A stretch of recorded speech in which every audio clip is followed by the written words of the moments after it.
India के major basis थी उससे ये 1280 किलोमीटर दूर हो गया। ज्यादा ज्योग्राफिकल स्पेस होती है, आपके पास स्ट्रेटेजिक डेप्थ होता है, तब आप दुश्मन के हमले को न्यूट्रलाइज कर सकते हैं। जो vital sea lines of communications है, इसके आपको करीब कर देता है। इंडस्ट्रियल हब के तौर पर भी सामने आ सकता है। पेट्रोकेमिकल्स की इंडस्ट्री हो गई, स्टील की इंडस्ट्री हो गई, सीमेंट की इंडस्ट्री हो गई, इस तरह शिपिंग की इंडस्ट्री हो गई, तो ये डिफरेंट इंडस्ट्रीज यहां पे लग सकती है।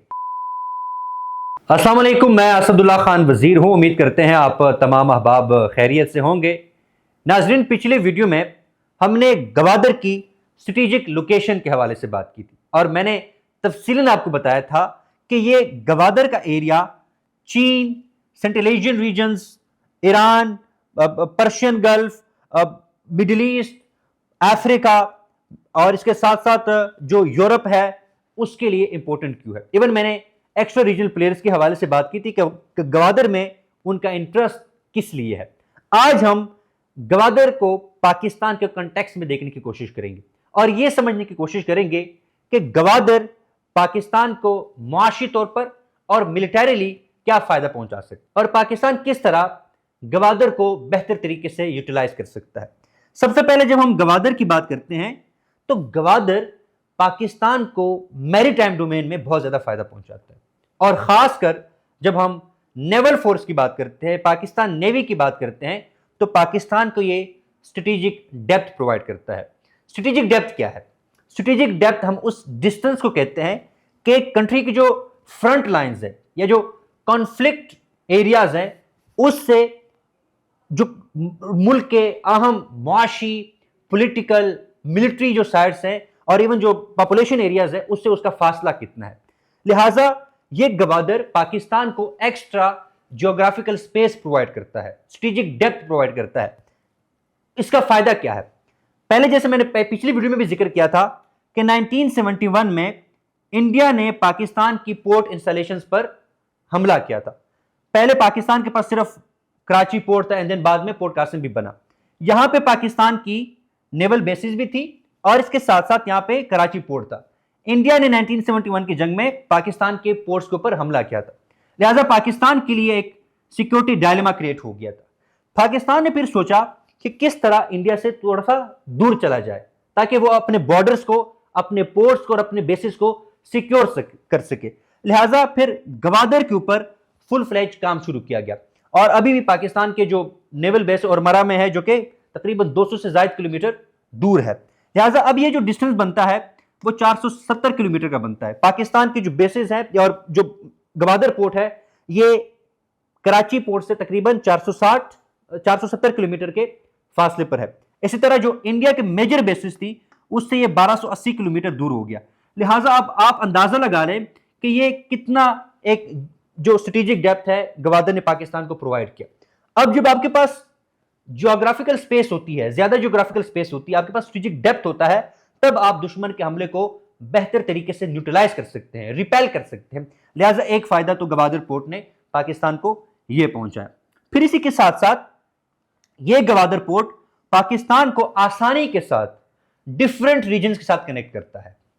खासतौर पर यह बिल्कुल स्ट्रेट ऑफ हॉर्मज के करीब है एंड गल्फ ऑफ ओमान के भी करीब है। अफ्रीका से भी आपको कनेक्ट कर सकता है, देन यूरोप से आपको जल्दी कनेक्ट कर सकता है। लिहाजा ये जो गवादर का एरिया है ये आपको इजीली और शॉर्ट डिस्टेंस में मुख्तलिफ रीजन के साथ कनेक्ट कर सकता है। कराची भी आपको कनेक्ट करता है, लेकिन एक तो ये डिस्टेंस ज्यादा हो जाता है और कुछ और इश्यूज है जो कि आगे मैं चलकर डिस्कस करूंगा। फिर इसके साथ साथ गवादर का एक और फायदा यह है कि ये आपको जो vital sea lines of communications है इसके आपको करीब कर देता है। मिडिल ईस्ट से, अफ्रीका से, यूरोप से different sea lines of communication जो है वो इमर्ज होती है, ओरिजिनेट होती है। जैसे ये है for instance gulf of Oman है, यहां से ट्रेड हो रही है, तो मुख्तलिफ जो है सी लाइंस ऑफ कम्युनिकेशन यहां से ओरिजिनेट हो रही है, यहां से जा रही है, गुजर रही है, जहां से तजारत होती है। अब गवादर जो है ये आपको शॉर्टेस्ट डिस्टेंस प्रोवाइड करता है, ये आपको इन सी लाइन ऑफ कम्युनिकेशन के करीब करता है। इससे क्या फायदा है? इससे फायदा यह है कि पाकिस्तान जो vital sea lines of communications है उनको बेहतर तरीके से मॉनिटर कर सकता है, सर्वेलेंस कर सकता है और आपकी नेवी को भी ये एक एडवांटेज देता है, एज देता है, ताकि वो अपने जो मैरीटाइम डोमेन है उसको बेहतर तरीके से मॉनिटर कर सके। फिर इसके साथ साथ यहां से डिफरेंट जो रूट्स हैं वो इंडिया के लिए भी जाती है। इंडिया की ज्यादातर तजारत है, 90% से ज्यादा जो तजारत है वो सी बोन है। यहां से तेल जाता है इंडिया का, यहां से इंडिया के लिए गुड्स वगैरह ट्रांसपोर्ट किए जाते हैं। लिहाजा अगर इंडिया पाकिस्तान के खिलाफ मैरीटाइम डोमेन में कोई जारहियत करने का इरादा रखता है तो पाकिस्तान स्ट्रेटेजिक ओरिएंटेशन के जरिए उन रूट्स, उन जो शिप्स है उनको टारगेट कर सकता है और इंडिया को नुकसान पहुंचा सकता है। लिहाजा एक फायदा तो यह भी आपको मिलता है। और इसी के साथ साथ जब आप इधर बैठते हैं, आपके नेवल बेसिस इधर है, तो पाकिस्तान का जो सामान आ रहा है, जो शिपिंग हो रही है, आप उसकी बेहतर सिक्योरिटी कर सकते हैं। तो यह भी पाकिस्तान के लिए एक अपॉर्चुनिटी क्रिएट करता है। फिर इसी के साथ साथ जब हम एक और इकोनॉमिक फैक्टर देखें, अगर गवादर पोर्ट को फुली ऑपरेशनलाइज किया जाता है, इसके पोटेंशियल को यूटिलाइज किया जाता है, तो यह एक इंपॉर्टेंट कमर्शियल हब बन सकता है। आप खुद जरा अंदाजा लगाएं कि डिफरेंट रीजन्स के यहां पे शिप्स आ रहे हैं, यहां पे ऑफलोडिंग हो रही है, अनलोडिंग हो रही है, तो यहां पे कमर्शियल एक्टिविटीज जनरेट होगी। लिहाजा ये पाकिस्तान के लिए कमर्शियल हब के तौर पर भी काम कर सकता है। इसी के साथ साथ गवादर के ऊपर अगर काम किया जाए तो ये इंडस्ट्रियल हब के तौर पर भी सामने आ सकता है। और इसके ऊपर काफी काम हुआ है। बेशुमार स्कॉलर्स ने लिखा है कि ये एरिया जो है एक बेहतरीन इंडस्ट्रियल हब भी बन सकता है। डिफरेंट इंडस्ट्रीज यहां पे लग सकती है। पेट्रोकेमिकल्स की इंडस्ट्री हो गई, स्टील की इंडस्ट्री हो गई, सीमेंट की इंडस्ट्री हो गई, इस तरह शिपिंग की इंडस्ट्री हो गई। तो ये डिफरेंट इंडस्ट्रीज यहां पे लग सकती है। एंड देन सबसे इंपॉर्टेंट जो अपॉर्चुनिटी है वो शिपिंग की है। शिपिंग या शिप बिल्डिंग की जो इंडस्ट्री है, शिपिंग इंडस्ट्री इसको हम कहते हैं। पाकिस्तान में कोई प्राइवेट कैरियर नहीं है, हम दूसरे कैरियर्स का सहारा लेते हैं अगर अपने सामान मंगवाना हो। अगर गवादर का जो पोर्ट है वो फुली ऑपरेशनलाइज हो तो यहां पे डिफरेंट जो शिपिंग कंपनीज हैं वो आ सकती है। बहरी जहाजों को बनाना, अगर कोई मुरम्मत का काम होता है वो यहां पे हो सकता है। तो यहां पे एक शिपिंग इंडस्ट्री की काफी पोटेंशियल है, लेकिन बदकिस्मती से हमने इस अनमोल खजाने को यूटिलाइज नहीं किया, हमने अपने फायदे के लिए इसको यूज नहीं किया। फिर इसी के साथ साथ फिशिंग की जो इंडस्ट्री है उसको प्रमोट किया जा सकता है।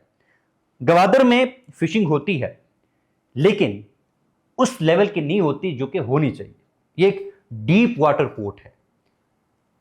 यहां से जो इवन फिशिंग जो होती है उसको प्रोसेस किया जाता है, फिर प्रोसेस करके कराची लाया जाता है। अगर ये गवादर पोर्ट ऑपरेशनलाइज हो, ये डिफरेंट रीजन के साथ कनेक्ट हो, तो यहां से जो डिफरेंट जहां इन्होंने डेस्टिनेशन होती है वहां तक ये फिशिंग डायरेक्ट जा सकती है। अगर फिशिंग आपने डिफरेंट जो फिश है वो आपने मिडिल ईस्ट भेजने हैं, आपने अफ्रीका भेजने हैं, यूरोप भेजने हैं, तो डायरेक्ट गवादर से जा सकते हैं।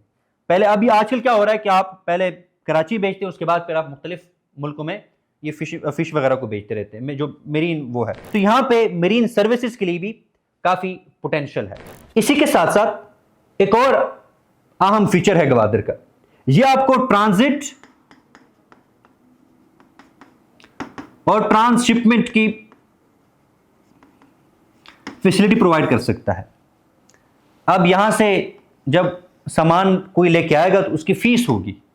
इसी तरह अगर किसी ने यहां से सामान आया है वो ऑफ लोड होगा एंड देन बहरी जहाज़ों में ऑन लोड होगा, तब दूसरे मुल्क जाएगा, तो यहां से भी आपको फायदा मिलेगा, आपकी लेबर इन्वॉल्व होगी, यहां से भी आप पैसे को, रेवेन्यू को जनरेट कर सकते हैं। लिहाजा गवादर आपको ट्रांजिट और ट्रांसशिपमेंट की भी फैसिलिटी प्रोवाइड कर सकता है।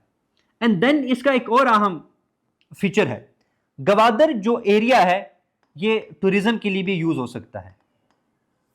खास तौर पर जो वाटर स्पोर्ट्स हैं उन पे यहां पे आप काम कर सकते हैं। लिहाजा टूरिज्म में भी गवादर आपके लिए एक अहम रोल प्ले कर सकता है और वहां से भी आप रेवेन्यू को जनरेट कर सकते हैं। इसके अलावा ये जो एरिया है, पिछली वीडियो में मैंने तफसीलन आपसे बात की थी कि यहां पे कितने ऑयल एंड गैस के रिजर्व्स हैं। ना सिर्फ ऑयल एंड गैस रिजर्व्स है बल्कि डिफरेंट मिनरल्स पाए जाते हैं, मदनियात यहां पे पाए जाते हैं, कीमती जो धातें हैं वो पाई जाती है। बेशुमार यहां पे गोल्ड पड़ा हुआ है, आयरन के जखायर है, कॉपर के जखायर है। अगर ये गवादर पोर्ट डिफरेंट रीजन के साथ कनेक्ट होगा तो आप इन मदनियात को आसानी के साथ, इन रिसोर्सेज को आसानी के साथ डिफरेंट रीजन्स में एक्सपोर्ट कर सकेंगे। लिहाजा आपके जो अनटैप्ड रिसोर्सेज हैं उनको एक्सट्रैक्ट करके आप वहां से भी रेवेन्यूज को जनरेट कर सकते हैं। तो यहां से आपको अंदाजा हो गया होगा कि गवादर पाकिस्तान के लिए कितनी अपॉर्चुनिटीज प्रोवाइड करता है। लेकिन बदकिस्मती से हमारे मुल्क में इसके ऊपर इतना काम नहीं किया गया और अभी भी बेशुमार चैलेंजेस हैं। सबसे बड़ा जो मसला है वो सिक्योरिटी का है। फितनतुल हिंदुस्तान और फितनतुल खवारिज इस एरिया में मिलिटेंट एक्टिविटीज में इन्वॉल्व है। इस एरिया को वो डिस्टेबलाइज करना चाहते हैं, इस रीजन को वो डेवलप नहीं होने देते और इसमें इंडिया का बड़ा अहम रोल है। क्योंकि अगर ये hub Gwadar port fully operationalize होता है तो इसका मुकाबला पूरे इंडियन ओशन में कोई पोर्ट नहीं कर सकेगा।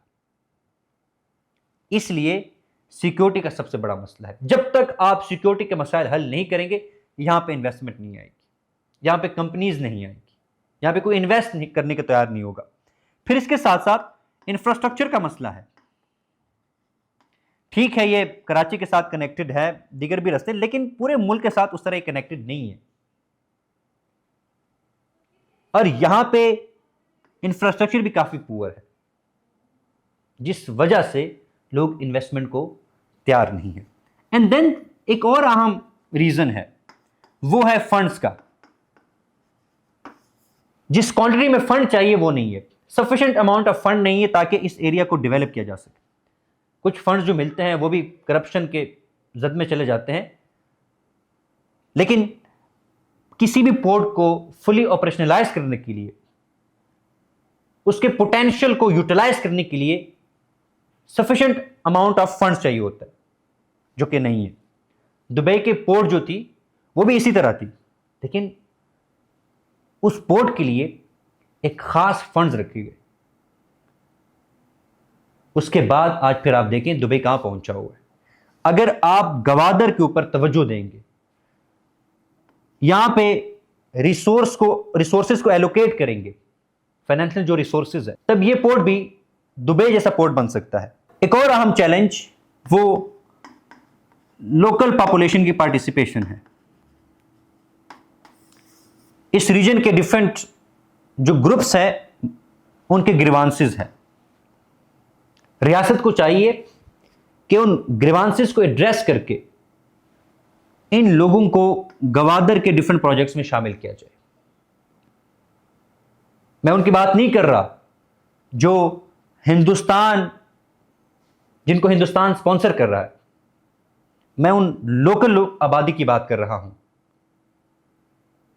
जो गुर्बत के तले जिंदगी गुजार रहे हैं। उनको भी इस प्रोजेक्ट में, गवादर पोर्ट के डिफरेंट जो प्रोजेक्ट्स हैं उनमें शामिल करना चाहिए। लिहाजा अगर इन चैलेंजेस के ऊपर हम काम करते हैं तो हम गवादर से बहुत ज्यादा फायदा उठा सकते हैं और ये पाकिस्तान को माशी तौर पर भी और मिलिटरीली पाकिस्तान को डिफरेंट पोटेंशियल, डिफरेंट जो अपॉर्चुनिटीज है वो प्रोवाइड करता है। लिहाजा ये कहा जा सकता है कि गवादर के पास ये पोटेंशियल है कि वो पाकिस्तान की जियो स्ट्रेटेजिक, इकोनॉमिक और पॉलिटिकल लैंडस्केप को ट्रांसफॉर्म करे।